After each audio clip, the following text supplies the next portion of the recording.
Sam's cup of tea. Sam's cup of tea.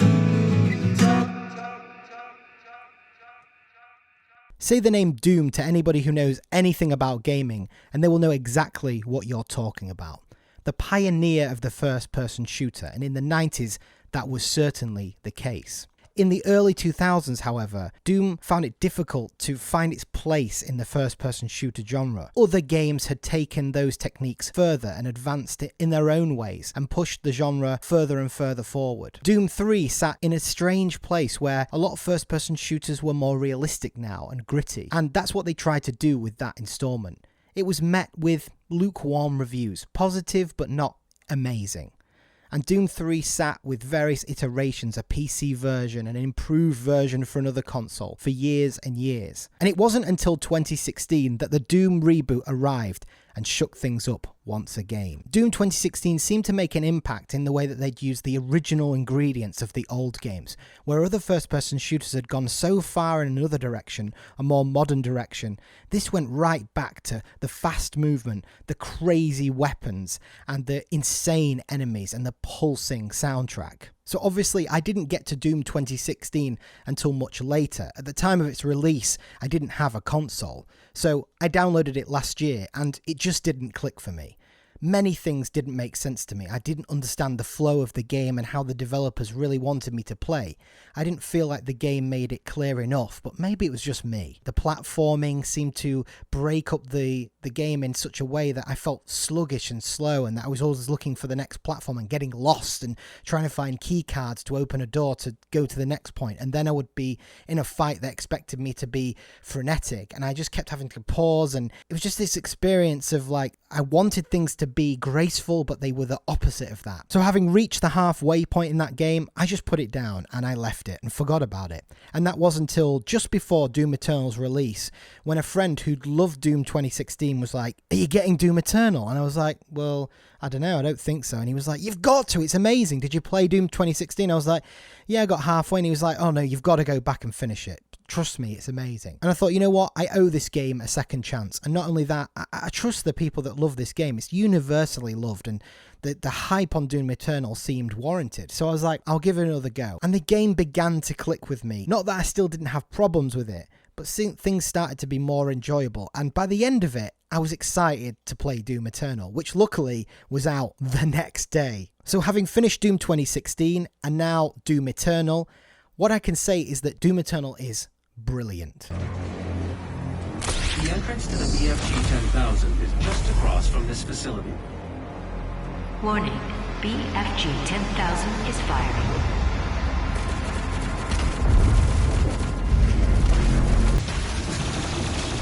And this is another bitch. I don't care anymore! I don't give a fuck! Yeah!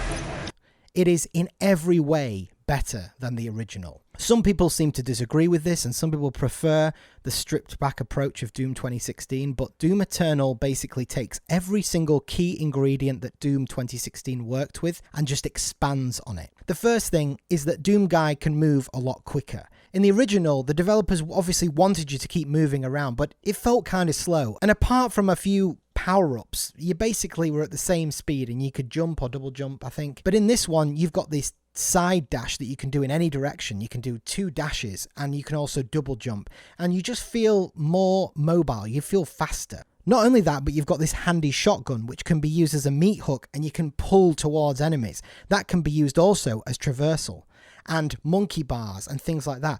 It adds this extra element, and the platforming seems more incorporated into this game. It's not just an afterthought. It really is a major part of this game, and usually I don't like platforming in video games. I certainly didn't like it in the original Doom 2016, but in this one, I loved it. I found it really fun. And yes, there are a few points where it's a little bit difficult. It takes a few little button mastery bits, but it doesn't outstay its welcome. And during battle, it really helps you in getting around. And if you really want to kind of be this dynamic player of shooting in the air and flying in it, you can do all of that. More so than in Doom 2016, where you kind of felt a little bit encumbered. And I think if I was to put Doom 2016 in now, it would feel a lot slower. The dash isn't just incorporated into the platforming sections, which it cleverly is, but it's also incorporated into battle. For example, if you hit an enemy and you have to get the glory kill really quickly, you know, that's only a certain amount of time. And in the original Doom, you could only move so fast. You're just kind of holding your stick forward and hoping you get there in time. But in this one, you can double dash forward to get there quick enough. And you're double dashing around between enemies or dodging. And it just adds this extra layer of depth and ability and option in the way that you tackle the enemies. Like I said, it still has the foundation of the Doom 2016 where you keep moving, you keep your ammo up, and then obviously you kill the smaller enemies or the bigger enemies for glory kills, and that keeps your health, and you keep kind of moving like that, recycling. But Doom Eternal is a lot more complex than that. For example, in order to get ammunition, you have to use your chainsaw. Now, you mostly want to use it on smaller enemies to keep your ammunition up. In order to get armor, you've got the triangle button, which is just for basically the flamethrower over your thing. Now, flame damage provides armor from the enemies. The enemies bleed armor. So you've got your armor, you've got your ammunition, and then your health comes from glory kills or kills. So you've got this kind of complex three-way dynamic going on, and you're also trying to move, you're also trying to shoot the enemies. But not only that, is that you're not just mindlessly blasting at the enemies like you were in Doom 2016. And I'm not saying that Doom 2016 was just a mindless shooter. It wasn't at all. There was definitely strategy in how you approach that fight. For example, a Cacodemon, the big floating head thing, you don't want that getting too close to you because it does insane damage. You want to get those first. You want to hit the small enemies, all that lot. Use them for glory kills to keep your health up. All that is still the same in Doom Eternal. But the difference is that every enemy now has a weak point or two. And if you don't eliminate those early on, it makes the fight very, very difficult. For example, the Arachnotron and the Revenant both have like big guns. The Revenant has the two guns on his shoulders, and now you can actually destroy those, but only specific weapons do that. So for example, the machine gun has a secondary that has a sniper on it. That's perfect for taking out the missiles. And also on the Arachnotron. Also, the shotgun has a grenade launcher, a sticky grenade launcher. That's perfect for the Arachnotron. It's also perfect for shooting into a Cacodemon's mouth, and if it swallows it, it blows up. So now, instead of having this weapon wheel, and, you know, in the original Doom, you could rely on maybe 3 or 4 guns that you've mastered, and the rest just get kind of left. In Doom Eternal, you have to use everything in the arsenal if you want to be successful. If you're playing this game on normal or above difficulty, you really need to listen to the tutorials that the game gives you. And Doom Eternal makes no bones about it. It doesn't try to hide the strategies. It will tell you when you first encounter an enemy how to defeat the enemy. It will say like, okay, you want to use this for this, and usually there's 1 or 2 weapons that can be used to essentially immobilize or destroy that enemy. What's happening in the mind of the player is that they're fully locked into this violent ballet of chess. It's crazy. Honestly, in all my years of gaming, I don't think I've ever been completely zoned in on a game and feeling like all my brain capacity was being used at the same time. That was the only way that I could get through certain fights in this game. Trust me, it gets really tough. Early on, there are a few different enemy types at a time, but by the halfway or 3/4 of the way point, they will throw everything in the kitchen sink at you, and you need to really, really dig deep and know all of the systems as best you can. Now, while that might sound intimidating, and it is, the game does a great job in slowly upping the ante. Now, it's enough to feel empowered, you feel powerful, you feel like when you're faced with a challenge, you're likely to be ready for it, but also that it's not too easy. You've always got the back foot. It's always very difficult, but you've always got the tools to deal with it. And it's always your fault, usually. And I didn't find the game to be that frustrating. Whereas Doom 2016, I found to be a lot more frustrating. I feel like the systems in that game were a little bit more obscure. Some people just got it like that intuitively. But Doom Eternal really makes an effort to say, look, this is how this game is, all right? If you're just going to try and shoot everything with the same gun, you're gonna die. And you realize that very early on. Another change between Doom 2016 and Doom Eternal, which I think represents the difference in this game and the confidence towards this this style is the removal of the pistol. Now in Doom 2016 you had this pistol that had unlimited ammo, but it wasn't very powerful, and basically it was this backup that, you know, if you ran out of ammo you always had this pistol, right? And so there would be points where just, you know, out of necessity or in the name of saving ammunition, you would use this gun to take out the small things, but it would slow down the pace. And clearly the developers saw this and thought, no, you know what, we're gonna completely remove it, and we're just gonna give you the shotgun is the first gun you get, and that requires ammunition. And so as the player, if you want to play the game, you've got to get acquainted with these things. You've got to use the chainsaw. What's great also is that in Doom 2016, the chainsaw was kind of like a special weapon. You know, you'd get one and you'd use it to you know, thin the herd. But in this, you're constantly using it. It will recharge, and then you'll use it on a small enemy to get ammunition. And it's just this, instead of just picking up ammunition from the ground, which you also do, but you have to get it from enemies as well. It just creates this crazy, frantic thing. So even getting ammunition feels like you're still in the fight. Do you know what I mean? You're still taking down enemies. Another thing that's really impressive about this is that not only are you moving through the levels in an interesting way, but you're constantly being given new upgrades, new ways to customize. Not only does every gun have two primary functions, which are all useful, the Doomslayer himself also has a lot of upgradable things that are very, very useful. You can basically attach 3 runes at a time, which will adapt to your playstyle. One can slow down time, for example, one that I had all the time. And that will change the way that you can play, and you can kind of mix and match and what works for you and try different strategies, and you're constantly unlocking new little things that just keep making you a little bit more powerful, a little bit better. But also you're getting better at the game, you're becoming more acquainted. And that's what's amazing about it, is that usually in video games I'm not a big fan of all the side content and finding collectibles and doing challenges that are really difficult. But for some reason in Doom Eternal I just couldn't help myself. I wanted to do everything. There are these special challenge gates, and they're in a few of the missions. I think there's 8 altogether or 6. But basically you have to get a key and you go in, and it's basically like a crazy fight. There's all these crazy enemies, and I just did every single one as I was playing through the game, and I loved it. I loved the challenge of it and the flow. And by the end of the game, something amazing happened. Everything just clicked. And I remember in the final mission, it's a really funny moment where I was in this meditative flow of just like, oh, this is just, and it, you know, there's so much crazy stuff going on. The game was throwing the kitchen sink at me, but I was just in this flow. Bring it on, bitches. I don't know why, but this flow, I'm just starting to find it easy. No, because you've been through like a lot of hard like this. Yeah, I know. This is throwing everything at me, and I'm like, alright. I feel like I'm on like a flow.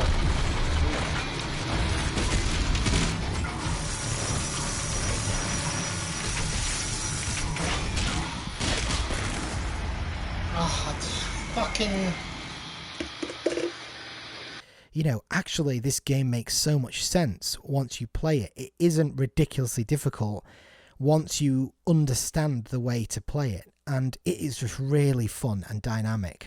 Also, what I loved was, because you have to use different strategies with different weapons to take down the enemies, you have to use the guns that you have. And it just reminded me of like games like Halo. I remember when I played the campaign on Halo, you would start with the stock weapons, the assault rifle, the human assault rifle, and the human pistol. And you'd be like, I know how these work.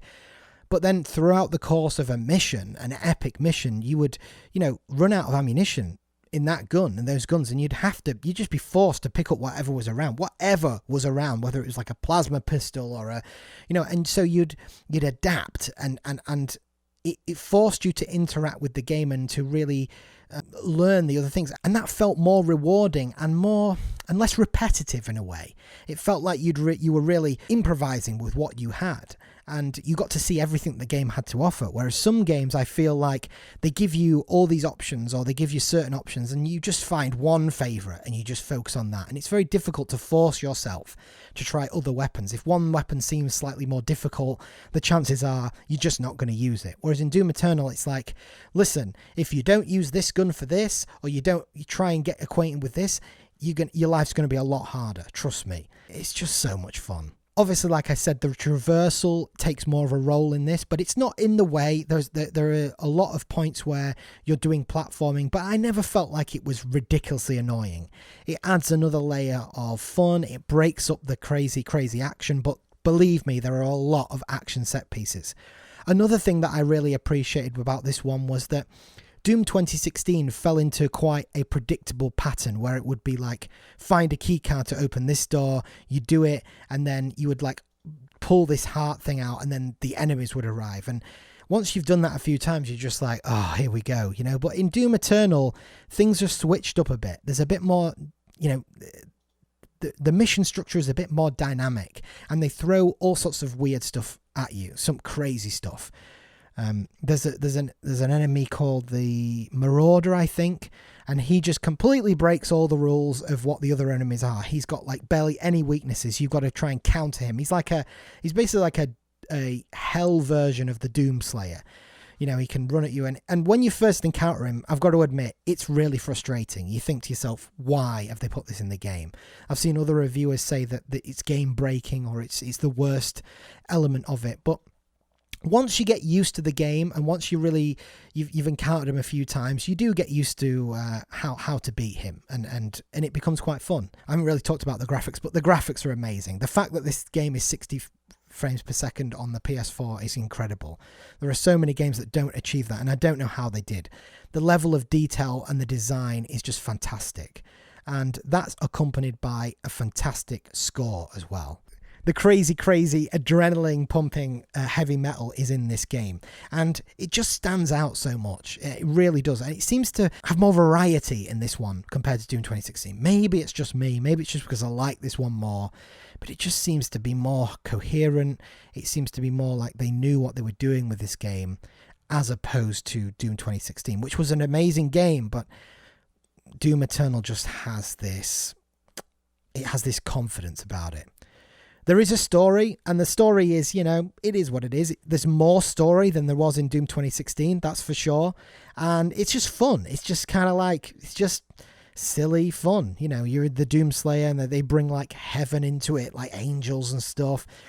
Not only that, but you're not just stuck on Mars in this. You're on Earth, you go to like another planet, you go back to Mars, of course, but there's a lot of variation in the missions, and I really appreciated that this time round. It's like, if you're gonna have a game like this that just, you know, is just like whatever, you know, have all these different environments, you know, do what you want, you know, be as creative as you want, and the game really is. It just does what it wants, and I love it for that. I absolutely love it for that.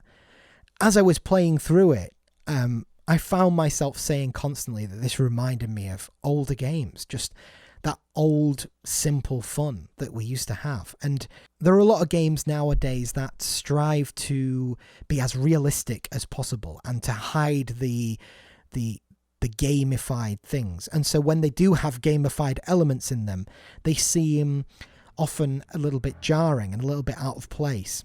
But Doom Eternal embraces it. It knows it's a game. It knows it's ridiculous. And it plays right into that.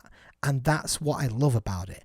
This game isn't realistic. It's not, you know, it don't come here for any like dramatic, crazy drama or weighted thing. It's got its own rules and it plays by them. It's very gamey. You know, using the flame to get your armor, using the chainsaw to get ammunition. It's so ridiculous, but once you just give into it, this wonderful thing happens where you're playing by its rules and it is a game. And if you do that, you'll have a cracking time. In terms of length of the campaign, it's a really decent length. It really goes on long enough. And actually, I just didn't want it to end, to be honest. I really didn't want it to end.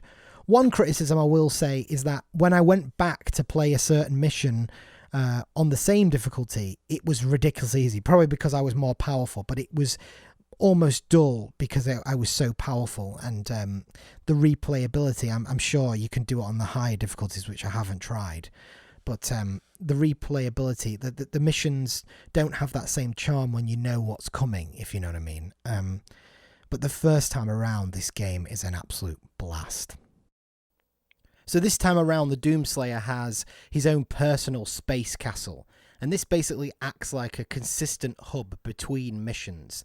And it's a big space. There isn't a lot to do there. There are a few collectible items, but it's a nice reprieve from the super intense combat in the missions, because the missions are non-stop when you're in them.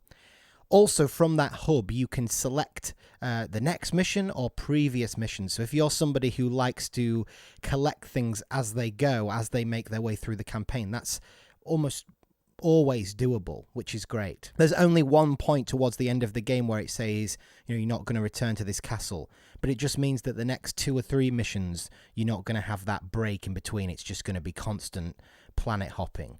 But it does give you a nice moment to relax, and also it's a time to upgrade your Doomslayer or find out any challenges you want to do, so it can just kind of break up the crazy pace that the campaign sets while in missions, because once you press mission select, it is non-stop. So it's a great way to revisit every nook and cranny if you want to do that, and that's certainly a lot of fun to do that. Now, other than that meaty campaign, we also have multiplayer. Doom 2016 multiplayer wasn't very well received. I never played it myself, so I don't know. But this time around, they seem to have tweaked it and built a multiplayer that fits the style of Doom Eternal. It is catered to the way this game plays. So it isn't a usual deathmatch. It's a very bizarre kind of setup. How it works is it's basically 2 versus 1. One player plays as the Doomslayer, as in the campaign. You've got all the weapons and all the bells and whistles, and the other 2 players play as demons. And you can select the demon that you want to pick, but also you're able to spawn demons on demand. So it's kind of your job to try and overwhelm the Doomslayer together, try and corner the Doomslayer into a position. And I didn't play a lot of this. I played a few matches, and I managed to do really well as the Doomslayer, so it was great. So it did feel like, a similar version of the campaign, and it plays really well. I didn't get much lag, and it's really fun.